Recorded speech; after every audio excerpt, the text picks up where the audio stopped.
partículas são elementos cruciais para qualquer videogame. E nesse vídeo eu quero compartilhar com você como fazer uso desse conceito de partículas tornou o meu game muito mais interessante. Olá, eu chamo-me Luiz e eu amo desenvolver jogos, especialmente sem game engine. E um dos desafios que eu impus para mim mesmo é tentar criar jogos clássicos enquanto eu crio o meu próprio game. Dessa vez eu decidi criar o jogo Pong e deixa-me dizer que foi mais difícil do que eu pensava. No início eu estava achando que era simplesmente colocar dois retângulos e um círculo no meio e ir adicionando um movimento em cada um deles. Mas eu me deparei com aquilo que é chamado de IA do inimigo.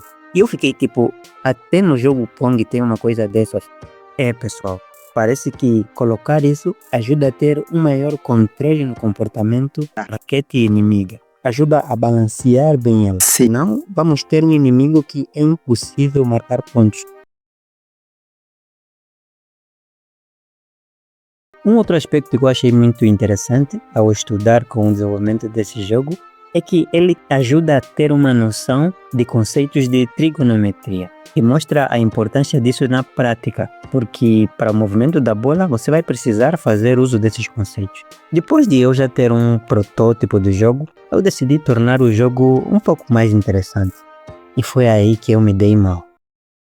Eu pensei em adicionar alguns power-ups. Primeiro era a super velocidade. Quando colide com um objeto que habilita o power-up, ele fica mais rápido, nesse caso o player. E admito que esse foi muito simples de fazer. O outro, segundo nesse caso, era que quando colidisse com o objeto que habilita o power-up, ele aumentasse o tamanho. E aí as coisas começaram a complicar. Parece que estava a ser difícil, em alguns casos, visualizar o aumento do tamanho. E mesmo quando aumentava, a colisão com as paredes ficava toda à toa. Então eu tinha que descobrir em que parte do código é que a largura do objeto em determinado momento causava aquele problema. Depois de algum tempo analisando, eu descobri que a maneira que eu havia passado a largura do objeto não dava um bom resultado para o sistema que eu estava desenvolvendo. Mudei e tudo funcionou muito bem.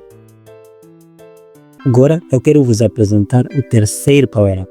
E o resultado final pode parecer simples, mas vamos agora falar do tanto que eu tive que passar para chegar até ele.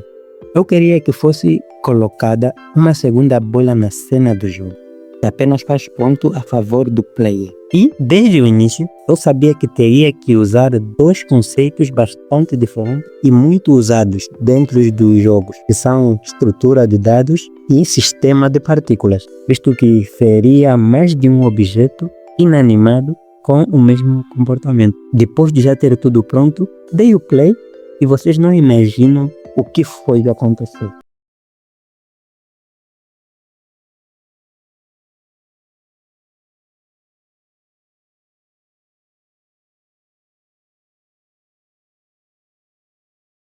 E sendo sincero, eu não tinha ideia de como resolver isso. No mesmo dia não consegui resolver esse problema.